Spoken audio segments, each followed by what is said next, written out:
kinukuha kasi yan so para tandaan yan, bawal yan pag may tubo na ganito, so hindi na yan pwede kasi lumabas na yung kanyang so ito iba sa natin iba, so ito wala pa, so pwede pa ito, so yung iba mayroon ng marami. Hindi lang. Napakasimple.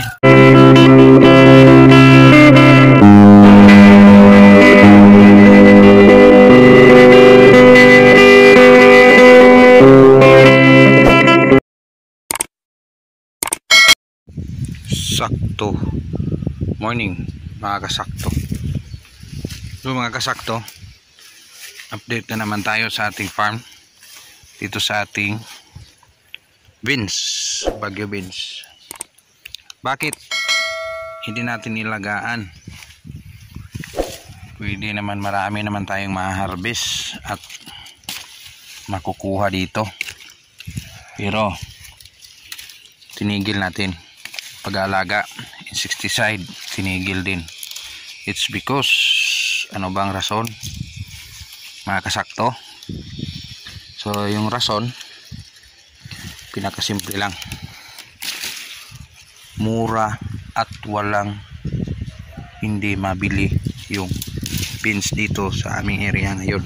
Buti na lang yung sitaw doon sa half nito, sinasubdivide kasi natin ito, yung whole area. Sa area na ito sinasite ko talaga na all bunga lahat dito. Doon sa taas naman is doon is yung ating lettuce.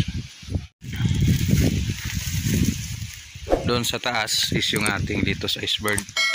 Dito naman sa baba, hindi masyado matamaan ng hangin, is nagbubunga pa rin tayo tanim. Half nito is yung sitaw doon sa area na yan, sitawan yan. Din dito is Baguio beans. Si sitaw lang kinontinue natin kasi yung presyuhan at yung labor ni sitaw hindi same ni beans. Napaka trabahoso yung Baguio beans pag ganito na, tapos yung presyo mataas si sitaw sa Baguio beans. Yung naiba na noon sa area namin na baguhan kasi yung mga tao guys, mabili na yung sitaw kaysa yung Baguio beans. All nitrogen fixation na mga tanim yan. So ngayon yung ginawa natin is nagkuha tayo ng buto for seedling purposes. Ito bakit hinog yung ating kinukuha at mainit yung panahon. Yung tips nito guys, bawal ito kukunin kung maulan, kasi kung maulan magsisidling at lalabas yung kanyang togi o kanyang sibol, so hindi na lalabas ulit. So, maganda. So sinadya ko talaga na pahinugin siya sa puno. Mabuti na yung hinog for the purpose na maganda, mahaba, good quality. So yung mga maliliit hindi na yon, ulam na yon. Yung malalaki mahaba, bilog lang. So, may example nito sa standard, kita ko mamaya. So sa pagkuha ng buto ng beans guys, hindi na tayo bumibili. So less gastos, less hassle, hindi tayo so may kunti pang talong yan na ulam natin mamaya. So sa pagkuha ng buto ng beans, kinukuha namin is yung mahaba. Ang standard nito is yung pwede lang mabinhi.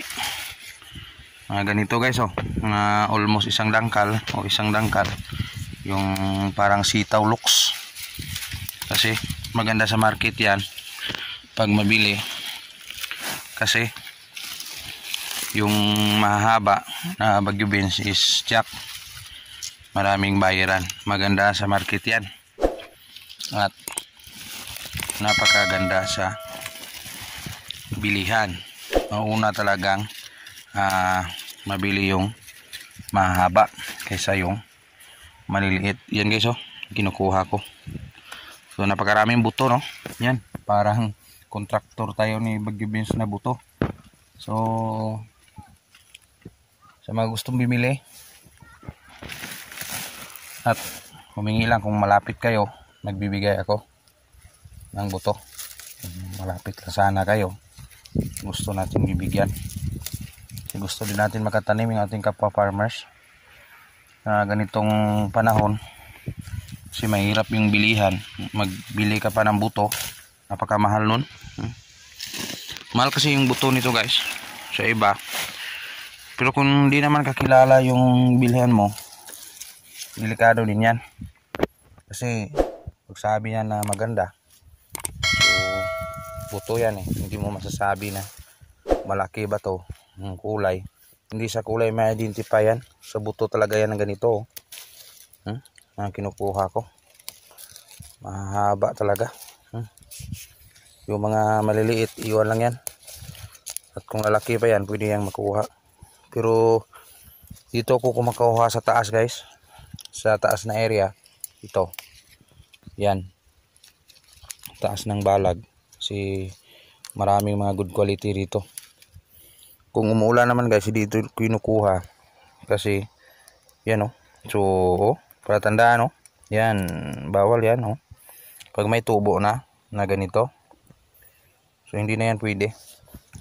Kasi lumabas na yung kanyang so ito, iba.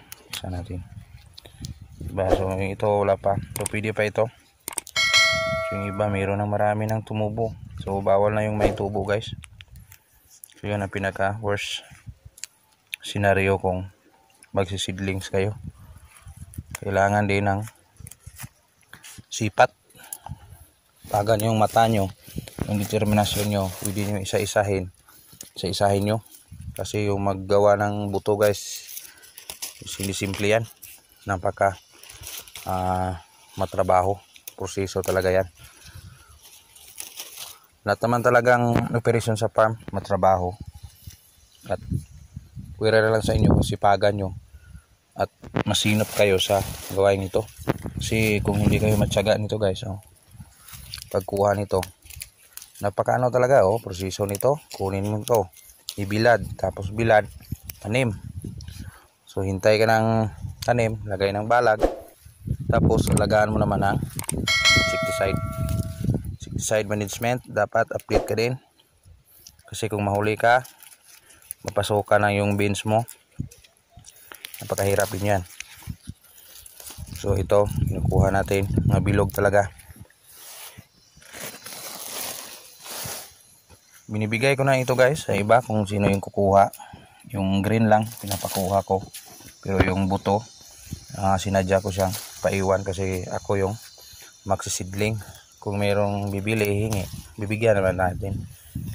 Masarap kasi itong ulamin guys, yung buto nito, yung buto ng Baguio Beans kung gulang na. So ito, yan.